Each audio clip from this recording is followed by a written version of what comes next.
Jaya Radha Madhava Kunja Bihari Radha Madhava Kunja Bihari Jaya Radha Madhava Kunja Bihari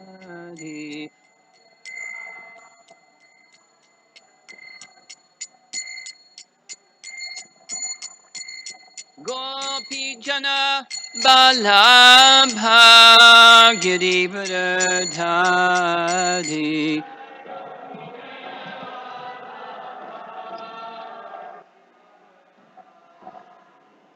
Gopi Jana Balabha Girivardhari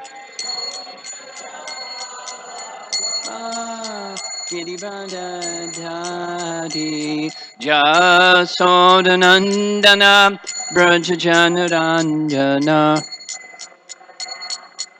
Brajajanaran Jasodanandana Brajajanaranjana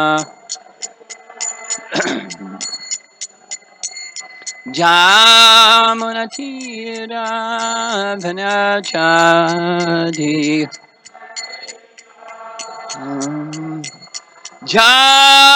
Jamunatira Vanachadi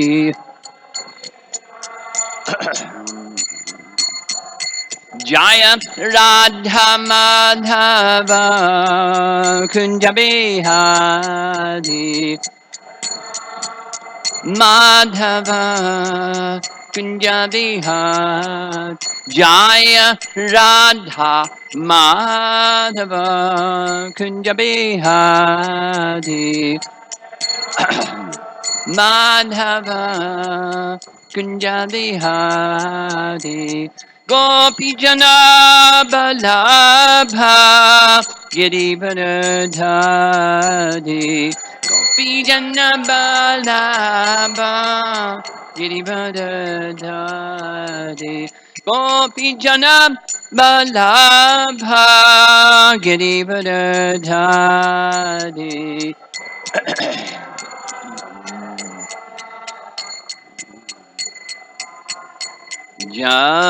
Jasodanandana Brajajanaranjana Jasodanandana Brajajanaranjana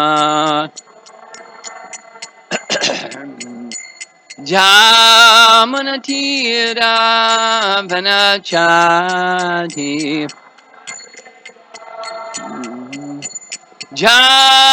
Jamunatira Vanachati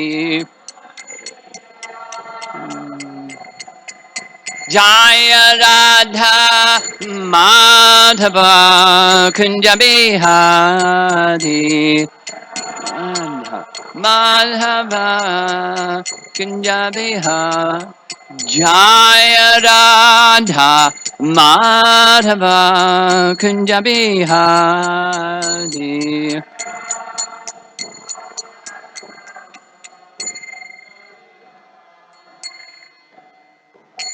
Jayom Vishnupad Paramahamsa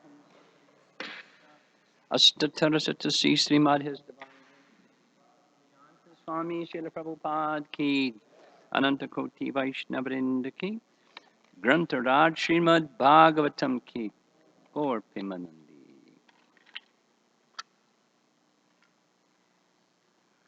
Om Namo Bhagavate Vasudevaya Om Namo Bhagavate Vasudevaya Om Namo Bhagavate Vasudevaya Text 57 Canto 10 Chapter 16 Tvaya Shrishtamidam Vishvam Datar Guna Visarjanam Nana Swabhava Viryau Jo Yoni Bija Shayakriti Tvaya Shrishtamidam Vishvam Dhatar Gunavasarjanam Nana Swabhava Viryau Jo Yoni Bija Shayakriti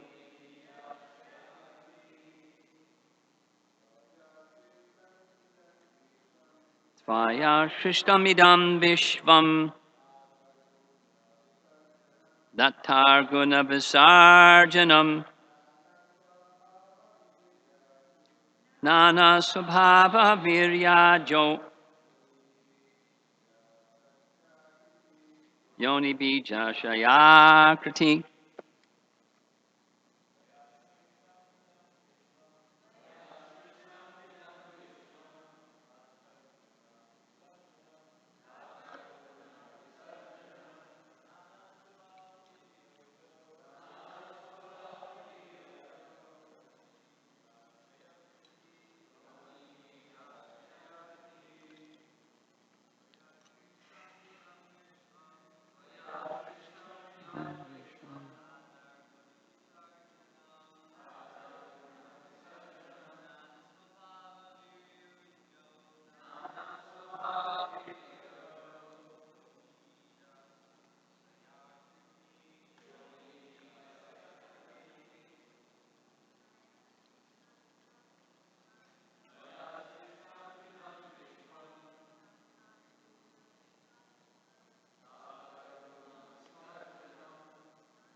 Tvaya, by you. Krishtam, created. Idam, this. Vishvam, universe. Dataha, O supreme provider. Guna, of the material modes. Visarjanam, the variegated creation. Nana, various. Swabhava, personal natures. Virya, varieties of sensory strength. Ojaha, and physical strength. Yoni, wombs. Bija, seeds. Ashaya, mentalities. Akriti, and forms. Translation. O Supreme Creator, it is you who generate this universe composed of variegated arrangements of the material modes, and in the process you manifest various kinds of personalities and species, varieties of sensory and physical strength, and varieties of mothers and fathers with variegated mentalities and forms. Purport by the followers of Srila Prabhupada, his disciples. Commenting on this verse, Srila Madhvacharya has quoted the Narada Purana as follows, quote, from Hiranyagarbha, Brahma, comes the second creation of this universe.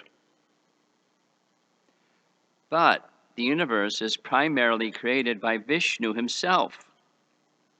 Vishnu is thus the primary creator, and four-headed Brahma is merely the secondary creator, unquote. Now, two more commentaries. Vishwanath Chakravarti Thakur, quote, this is now paraphrasing Kaliya's words. You have made a universe with great variety through operation of the gunas, parentheses, gunayar, visarjanam, colon, a variety of natures, various strengths of bodies and sensory organs, parentheses, virya, kama, oja, distinctions of mother and father, yoni and bija, and various desires and various forms, unquote. So all that is being attributed to Krishna. There's intermediaries. Principal is Lord Brahma, but he's the original cause. Jiva Goswami writes, he, that's Kaliya, elaborates in 1.5 verses. Quote, Brahma carries out creation, not me. That's Krishna thinking or speaking, and so Kaliya is responding to that. In reply, Kaliya says, oh, Creator, Datar, you create in that particular form, unquote. Swabhava refers to qualities like peacefulness. Virya is strength of the body, and ojas is strength of the senses. Yoni refers to mother, and bija refers to father. Ashaya refers to desires. Akriti means form.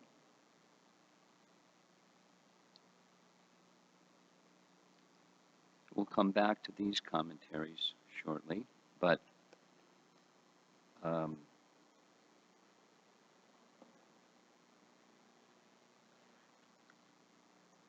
it's significant that Madhvacharya's commentary is being quoted, in part because Madhvacharya this is the Brahma Madhva Gaudiya Sampradaya, so referring to Madhva is very important. And Madhva naturally is commenting because it's about Brahma. Madhva, Brahma Madhva Gaudiya. I don't know why, it's perhaps a reason why Madhva is being quoted here, or Madhva commented on this particular verse. Maybe it's not in the Bhagavatam commentary, but somehow he commented on this verse, because it's about Brahma. And what's the relation between Brahma and Vishnu? He's the secondary and Vishnu is the primary. There's 10 topics in the Bhagavatam. 2 of them is this primary and secondary, Sarga and Visarga. And of course, details are presented elsewhere in the Bhagavatam. Details, particularly 3rd canto, lots of details, mind-blowing details. But primary, secondary. And Madhva is referring to the Narada Purana, one of the Sattvic Puranas, where it's explicit. The reference is primary, secondary. The potency of creation is Srishti Shakti. Brahma is among other things, he is a Shaktivesh avatar bearing the Lord's Srishti Shakti. that enables him to do the secondary creation. But he's doing what he does through the empowerment of Vishnu to do what he does. And otherwise he can't do what he does. Or the implication then in turn is all of us. We can't do anything without the empowerment to do something. So all credit goes to the source of that power to do anything. That's a principle of Krishna consciousness. And illusion says otherwise. You don't recognize that connection. You don't one acts through false ego, and one becomes implicated in illusion and suffering, and ignorance is the root cause of suffering. We don't know. Or you may theoretically know, but forget. Or not really know. Theoretically know, but not practically.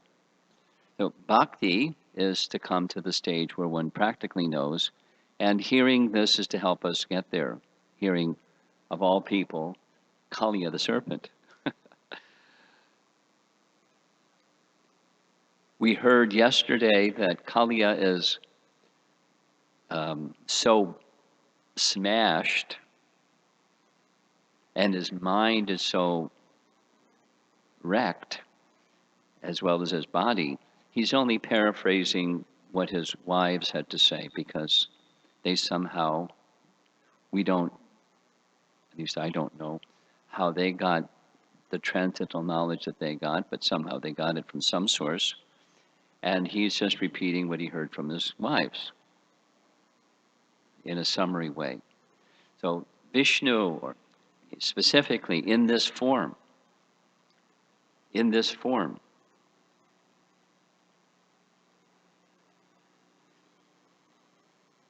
Datar, the supreme provider. So it's one of the three principles, Bhagavad Gita, chapter 5, text 29. One of the three principles of being peaceful is recognizing Krishna as the provider. Or it's one of the principles of surrender. He is my maintainer. I don't have to go elsewhere. Doesn't mean I can be lazy because he's my maintainer. He'll maintain me, so I don't have to do anything. He'll maintain me because he's the maintainer. We serve recognizing he's our maintainer. The Eko Bahunam Yo Vidadati Kaman, Nityo Nityanam, Chaitanas Chaitananam, this verse that so many times Prabhupada quoted. Eko Bahunam, the one maintains the many. And because he's the maintainer, we serve him. Not because I get stuff, I got this business deal, I do stuff for him. But it's just the proper regard, the consciousness of respect and love and devotion arising from that respect and gratitude. So the position of Brahma is very clear from Madhva's commentary and this verse of Kaliya.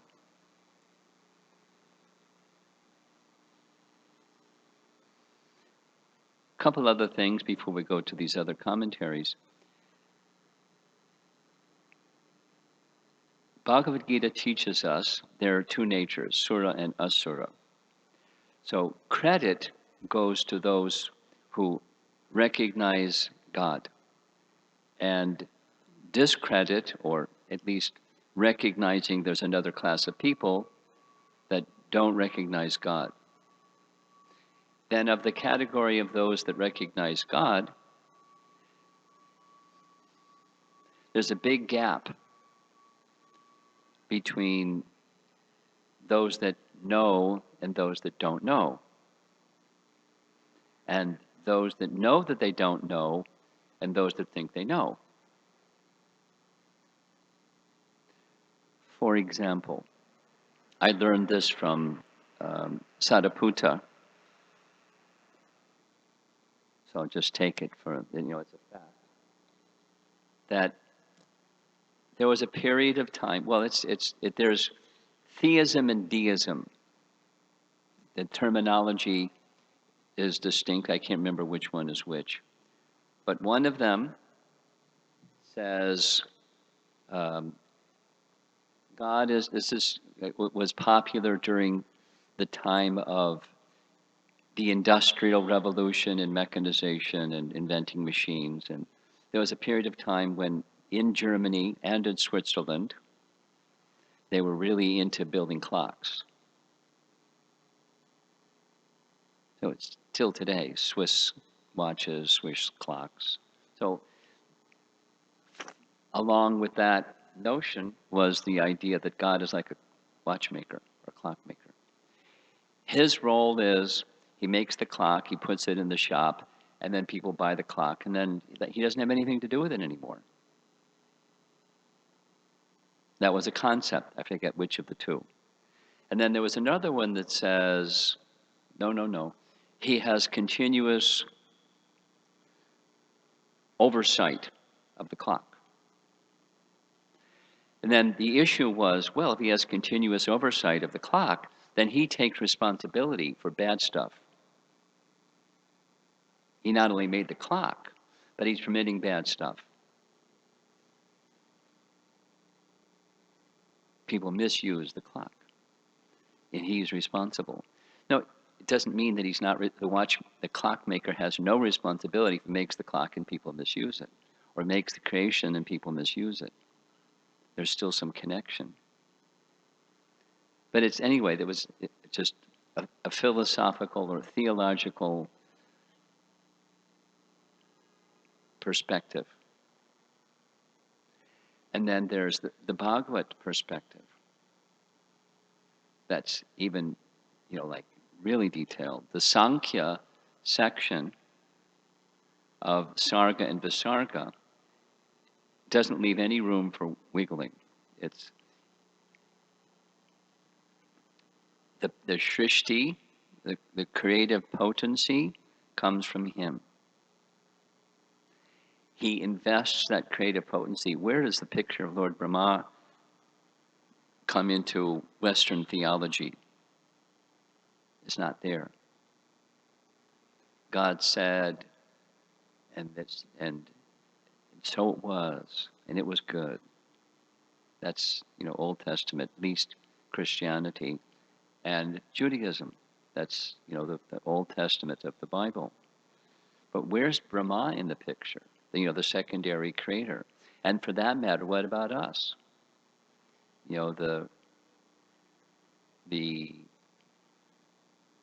bija and the yoni folks, the mothers and fathers. He's Brahma.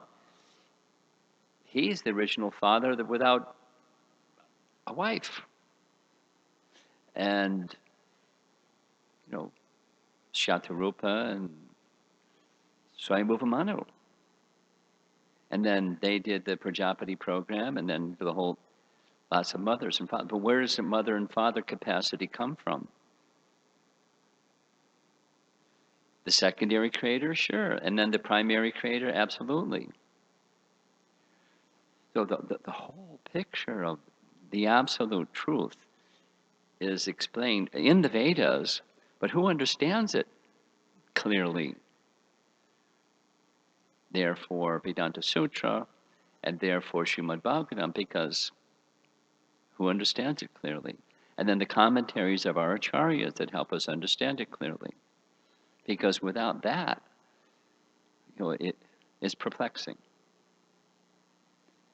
And with it, it's still perplexing. But at least, there's potency in the vibration, sound vibration of our acharyas that helps make it clarity. Just like, Brahma, how did he get what he got? The knowledge of everything. From mantra meditation. We do mantra meditation, and how much clarity do we have? Something. So we feel something. So we combine, this knowledge of the Vedas with mantra meditation, so that we can get some clarity on what is this? This sound vibration that's everything. It's the seed of everything. Everything is there in the Maha Mantra. And how do you unpack that Maha Mantra? Sound vibration. The Bhagavatam. They're good companions. I was having this discussion with Giridhari Swami in China because this is a little sharing, a little China vibration, sound vibration. He, wherever he goes, he didn't tell me this, actually, it was Radhacharan told me this, but wherever he goes, he just does japa workshops. And his reason, he told Radhacharan, is when he sits and chants with the devotees and he hears the sound vibration of their chanting, he has decided they need help. Just hearing the sound vibration, like, it's a behavior, but the consciousness behind the behavior and the quality is not there. So that's his focus. And wherever he goes. And it's effective. I mean, everything takes time, but it's effective. At least people then have the resource. And then we had this discussion, open discussion actually, during the ISKCON 50 celebration in Beijing. That was an interesting experience. The police got involved because there were so many people. Those details, skip the details. But, his emphasis was on chanting in his presentation to this audience of so many people at a Holiday Inn in the outskirts of Beijing, and without the detail. So then I spoke after him and I emphasized Bhagavatam, and I said, actually, they're perfect companions. And then he raised his hand from the audience and said, it's true. Whenever Prabhupada had public programs, he insisted that there was a whole display of books along with the program, because there was kirtan, there was Prabhupada, and then his book, because without his books, how people can understand what he said and the effect of Maha Mantra? So it is a perfect combination, of course, and in course of time, deity worship, but in China, it's very circumspect about everything. It's certainly deities. At this program, and when the police got involved, the deities disappeared. Radhacharan brought his, neem Gornatai deities that are perhaps half as big as our Gornatai. They're large deities, and they disappeared when the police got involved. They were still there, but no one could see them because there were eyes watching what we were doing. So, deity worship. And then, what are the other two? Serving the devotees and living in Chicago.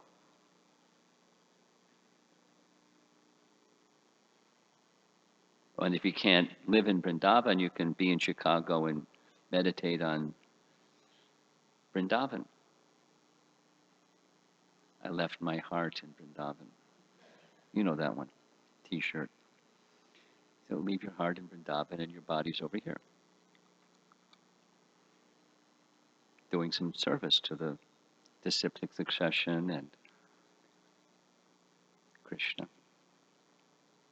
Lord Brahma, and the line of disciplic succession following him, Chaitanya Mahaprabhu.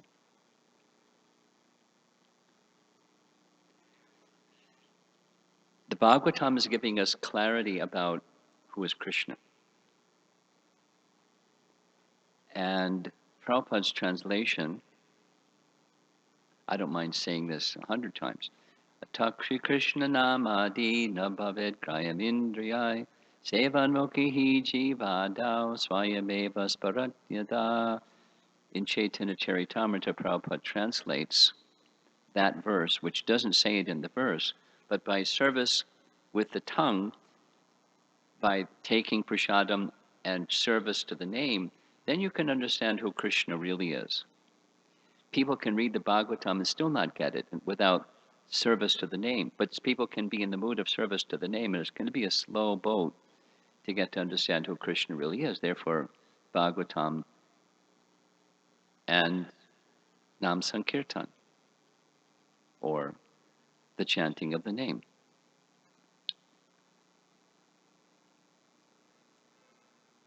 So here we are hearing from a serpent who's somehow got the mercy of his good wives, who got the mercy from we don't know who. And he got Krishna's mercy by, relieving him of his envy. This swabhava of having a serpent body, he got relieved of it. Therefore, he's speaking the way that he's speaking. And he became a devotee in a serpent body, with hands, palms folded before Krishna. So now, a little bit about these two commentaries, Vishwanath and Jiva.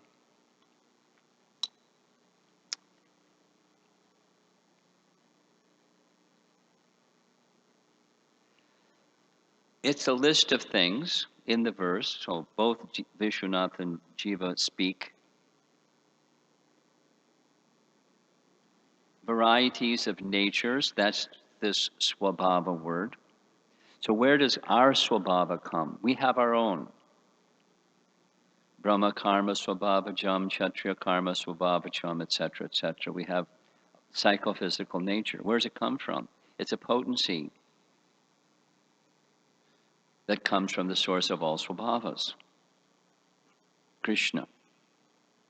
And Krishna is reciprocating through gunayar visarjanam, through the gunas, operating through the gunas, guna visarjanam.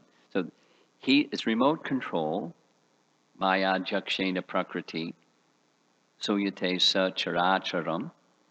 But the gunas are like absolutely necessary. You don't get creation without gunas.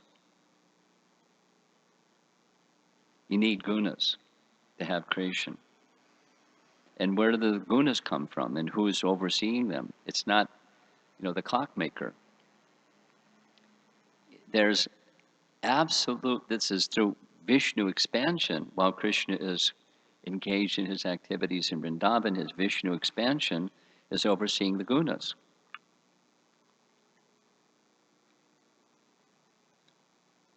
So he's overseeing the gunas, Krishna.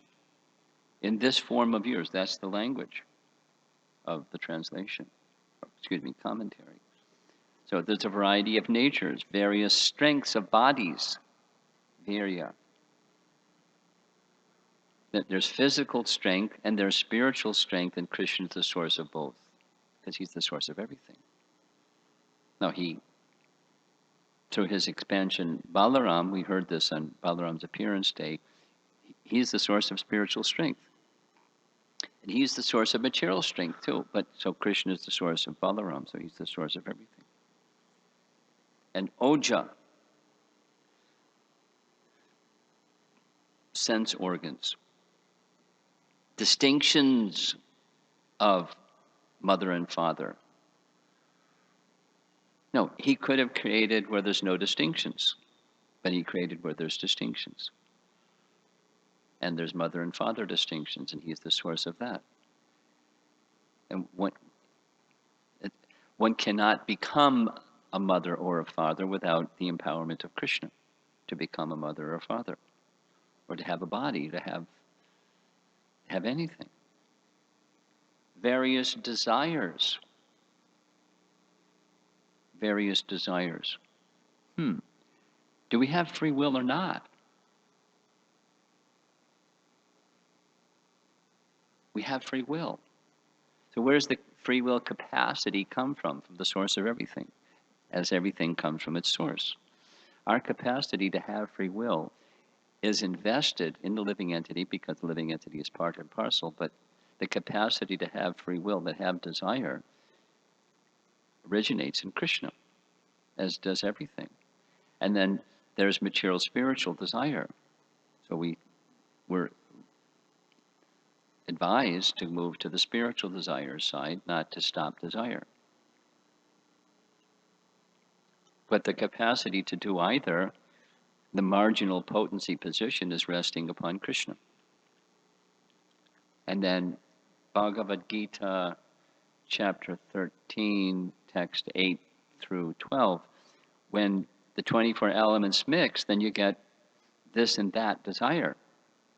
It's just the material elements influencing the desire of the soul if we look towards identification with matter.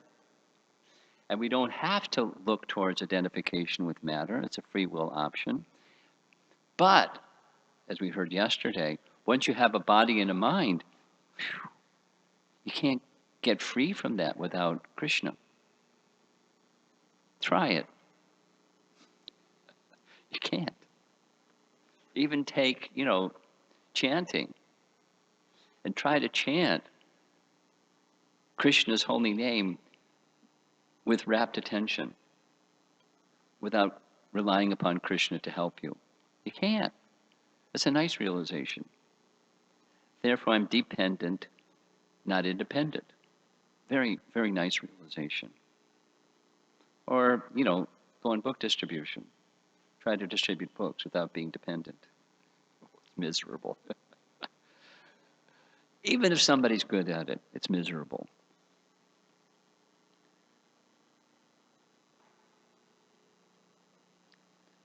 I'm remembering this story, I won't give the name. One Prabhupada disciple was really powerful in book distribution. So this devotee was taking a group of devotees through JFK and distributing books and showing everybody how to distribute books. Role model or the exemplar, the acharya of book distribution. And person after person after person after person are rejecting them. And they turned to those that were following this person and said, I got puffed up. I'm thinking I'm a great book distributor. I'm going to show you how to do it. Therefore, Krishna is not allowing me to do anything because I've forgotten relying upon him. And as soon as that light went on, everyone was saying yes instead of no. I mean, it's not that if people say no, you're not being empowered. But if people say yes, the indication is there's some gift from Krishna there. Even just to be there doing that service is a gift from Krishna. It's fantastic opportunity to learn Krishna consciousness through book distribution. I mean, other services too. Do deity worship, and I'm sure it's superlative to learn about being in the mood of service to the deity and the reciprocation that comes and what happens when you're not like that and how you feel. And, there's intimacy in direct services to Krishna of any kind. But I learned a lot from book distribution about false egos and no. It's miserable. Whether you get a result, you don't get a result. It's miserable.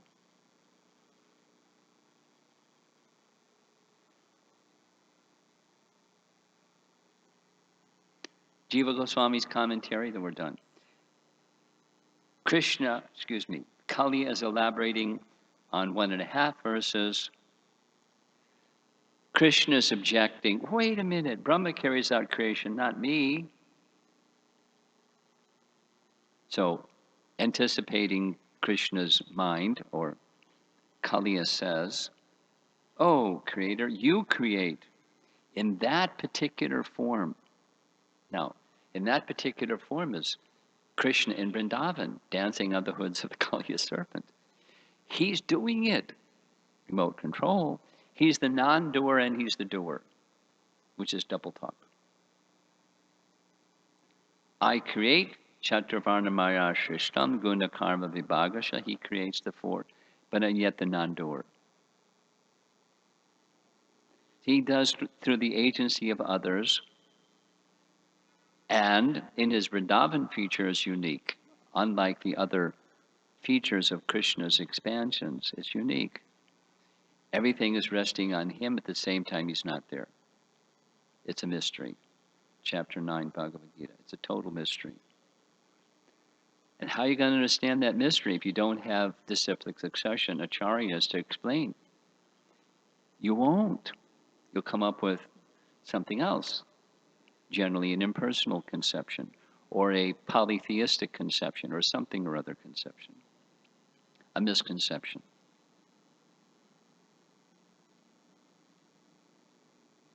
Swabhava refers to qualities like peacefulness. Now, in the chapter of Bhagavad Gita where Krishna's, chapter 10, where Arjuna has asked Krishna, please describe ways in which I can always think of you. One of those sections is a whole series of verses where it's female qualities. Of women, you are da da da da da da da da da da. So this is one of those qualities. You know, be peaceful is a female quality. Well, it's not just everything is Krishna, so it's a nurturing type of quality that souls have because they're neither, in a bodily sense, male or female. If they're endowed with qualities by Krishna, they have it, male or female. But it's not a male peacefulness and a female peacefulness. It's peacefulness, according to our spiritual nature. Virya is strength of body, and ojas is strength of the senses. Yoni refers to mother, and bija refers to father. Ashaya refers to desires.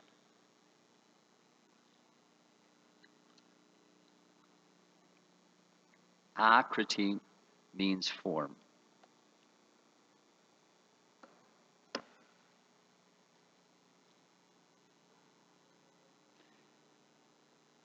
Kalya Uvacha. Fantastic. Here we are, sadhaka bhaktas hearing from Kalya the serpent. It's really fantastic.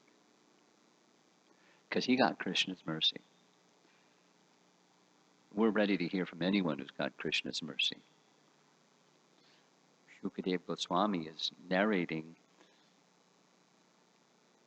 and he's, an Atmarama personality, beyond the Brahman realization into the Bhagavan realization into superlative degree, and he is narrating Kalya Uvacha.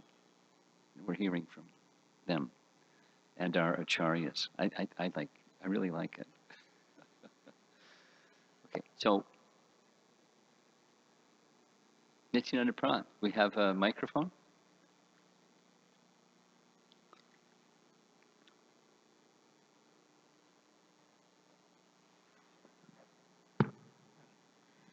Hare Krishna, Maharaj.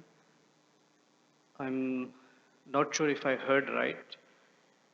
In the Jiva Goswami commentary, are the last two lines referring to Krishna, or is he referring to the material world? I somehow thought he was referring to Krishna as the last two lines as well. Yeah.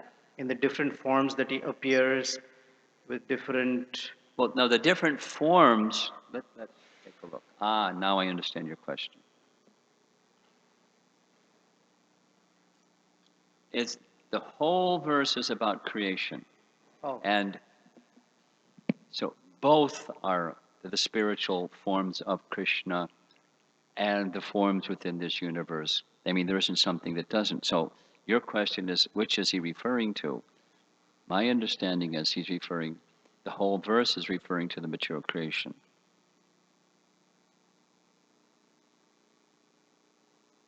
Hiranyagarbha, Brahma,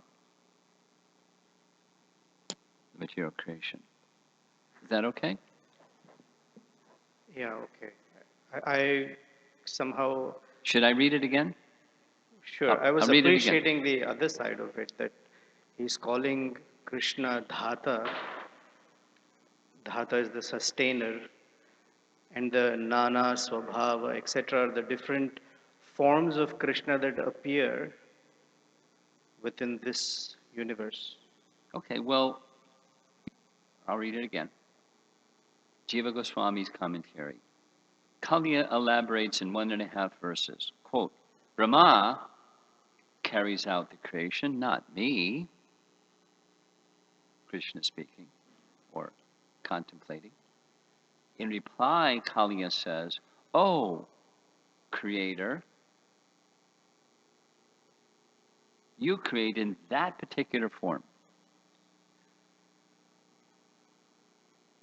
Now, it could be in that particular form means the form of Brahma, but Krishna is objecting, well, wait a minute, don't attribute the quality of being the creator to me because Brahma is the creator. No, you're the creator in that particular form. And it's through Krishna's potencies that creation takes place. Krishna is the absolute truth from which everything comes, including creation. Oh, Creator, Datar. Now, could it be read the other way? Sure. Harisham wants to comment on this. I have a question, Maharaj. Nothing. Totally. Yeah. Anybody else want to comment on this little topic?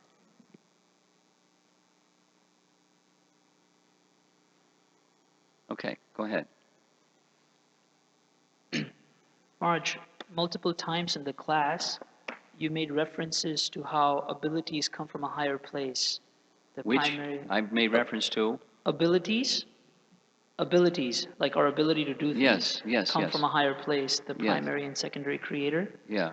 And one should recognize that. And without that recognition, one might not be able to utilize his or her abilities. Well, act or false ego. Right. So sometimes this question comes up in my mind, which is that, are we confined to operate within the abilities that we were born with? Speak slowly. Are we confined to do what? Are we confined to operate within the abilities we were born with? Or through empowerment, one can actually exceed one's natural capacity or abilities? What do you think? I have a clear answer. It's the second one. There's a philosophical answer, but it's the second one. Yeah. We're not confined. Krishna empowers people to do things that he wants them to do, whether it's a born quality or not. Now, he may enrich the quality that we're born with. That's one option. And he can invest us in qualities that we don't have. That's another option.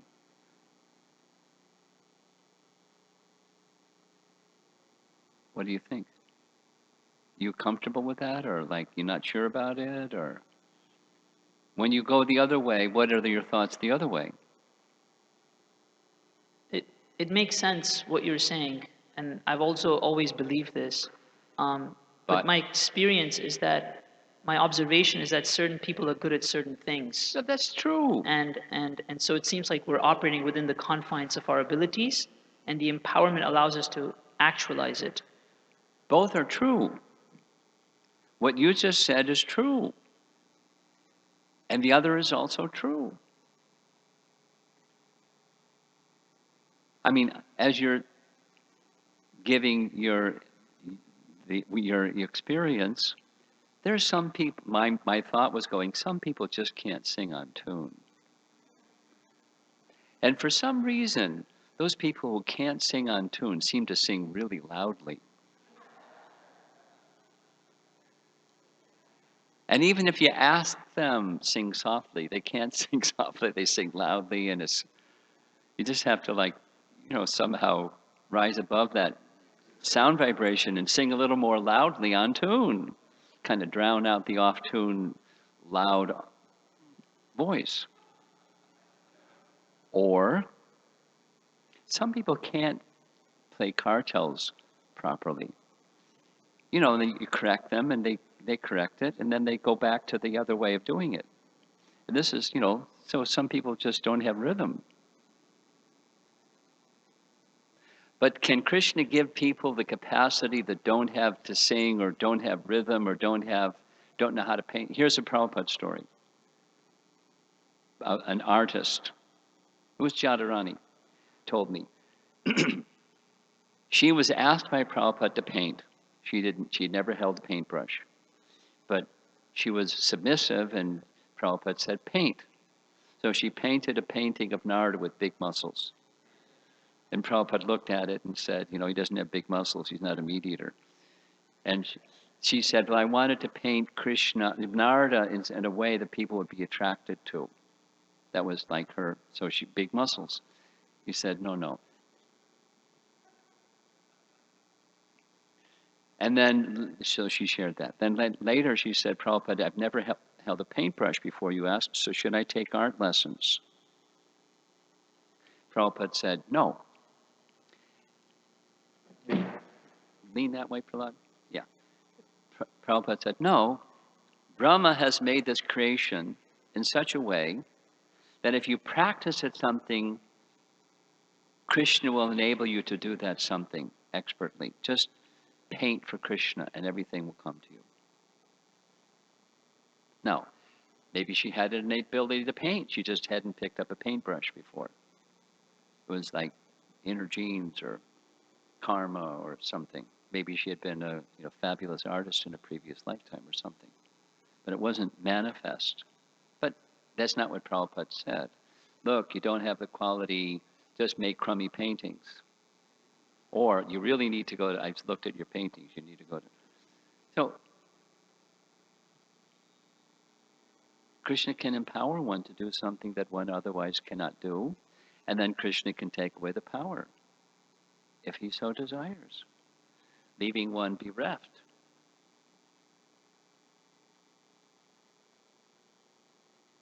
Examples of that in Scripture also, and in practical life.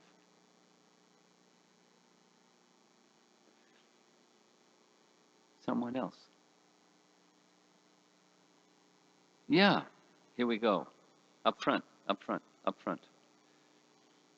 Commentary, go ahead. Maharaj, your last comment, Krishna could take away our abilities. You remembered something. You heard a class somewhere where Prabhupada spoke about this. No? I'm teasing you.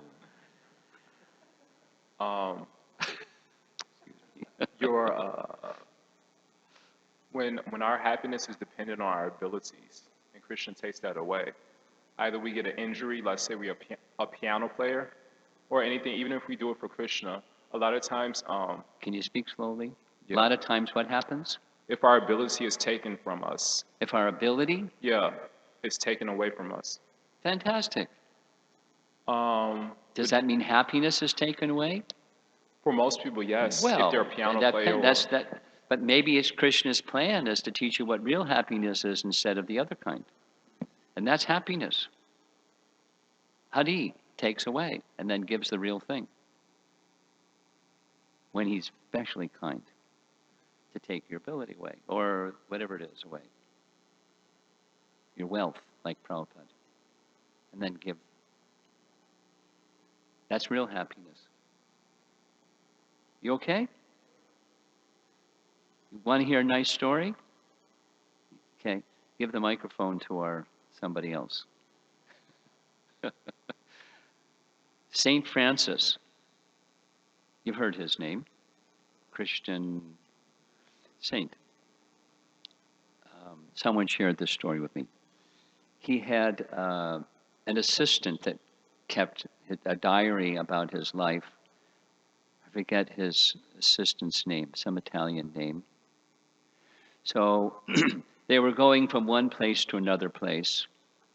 And all along, St. Francis was saying what true happiness is, what people think true happiness is, isn't not true happiness. Or true joy, there you go, true joy. That was and thing after thing, there was hours of long journey. Now, I've told this story as if it's a sadhu, but it was St. Francis. So, and his assistant kind of was puzzled. You're saying what true joy isn't. What is true joy? Could you explain that to me? So St. Francis said, we've been journeying all day, and towards the end, it was notional, and towards the end of the day, big storm comes, becomes very cold, raining like anything. We become all muddy and cold, and we get to the monastery where we're going, and the man comes to the gate and says, "Who are you?" And we say, "We're from that place, and we just would like dry clothes and a place to stay and some repast, some meal." And the man says, "I don't believe you. You're thieves. Get out of here," and slams the door. Okay, that's true joy. And his assistant, they're still walking, and says, "Huh?" And then, without being prompted, St. Francis continues. And so we sleep underneath a big tree, and it's downpours of rain, and the whole ground is wet, and we're flooded, and we're hungry and tired from travel. We can't sleep because of that condition. We go back when the sun rises in the morning, and the same guy's at the gate, and he says, "You're thieves. Get out of here, I'll call the police." He slams the door. That's true joy. So now, true joy is when it doesn't look nice and you're inside, you're joyful. That's true joy. That was the message. And Mother Teresa says the same thing in one little saying. When you, her words, this is a Mother Teresa saying, when you know what you are, Kayami, not who you are, but what you are. In the most extreme cases of good fortune and ill fortune, you're contented. That's true joy. So now, most people don't think that way, as you were saying. But that's what the standard of real... So most people don't know what real happiness is, or real joy is, or what Krishna consciousness is. They have another idea. But some people have a real idea. And they can be in that space where it's real happiness. It's right in Bhagavad Gita. When one experiences that, anything can happen. The lotus, the sun touched by water, etc. Lotus leaf. You have something? Anyone? Yes. Guru Maharaj, yesterday evening, you really gave a very fantastic answer to that question about meditation. And you were saying sound conquers the mind. Yeah. And then this morning you were speaking about Giridhari Maharaj making a comment about how the consciousness behind the behavior and the quality of the chanting is not there. And so he's really focusing on japa retreats. Yeah. So I don't know whether this is a universal experience, but personally my experience is, there's this strong training to intellectualize experiences of life. Living in Kali Yuga kind of disconnects from the heart, and it's very Big time, yeah. requires a lot of mental processing and intellectual processing almost all the time.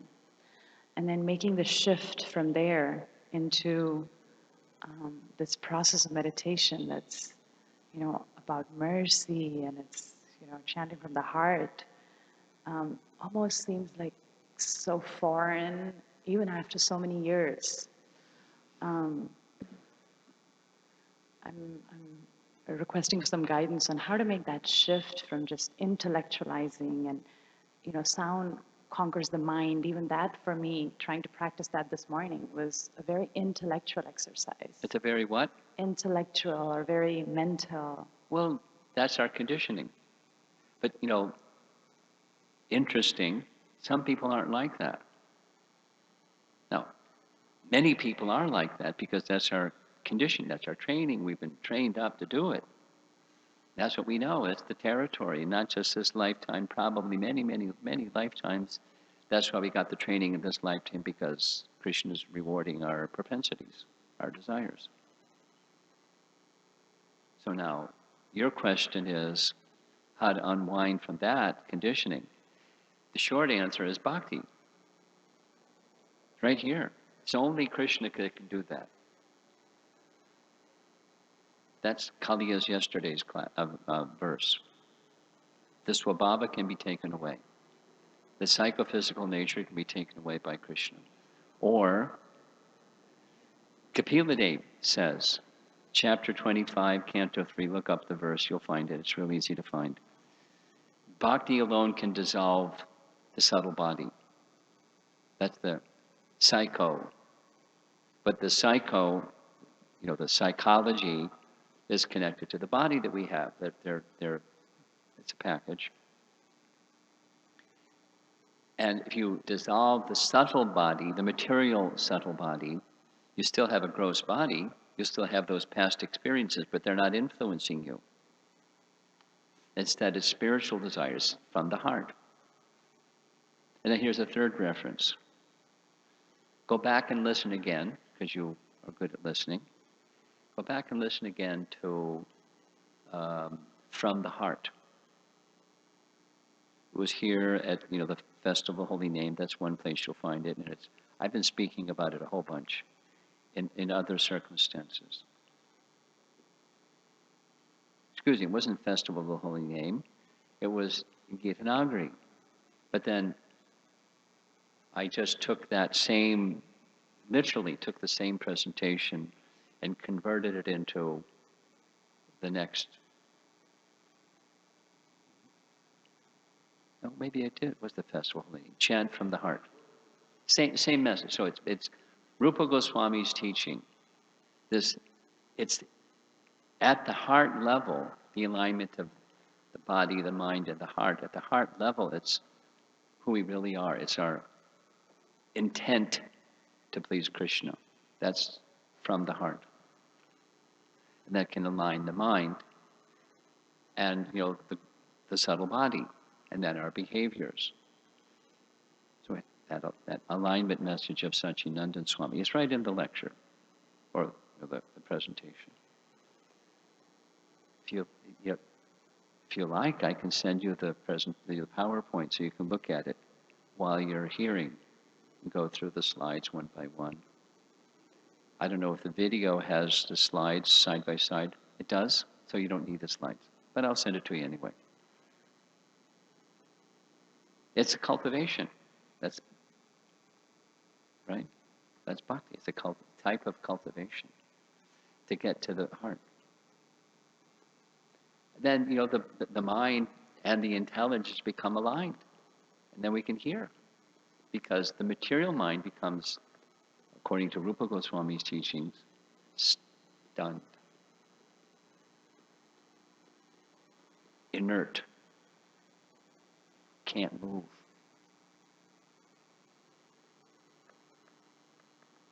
When we're hearing, the mind becomes conquered, the senses become inert.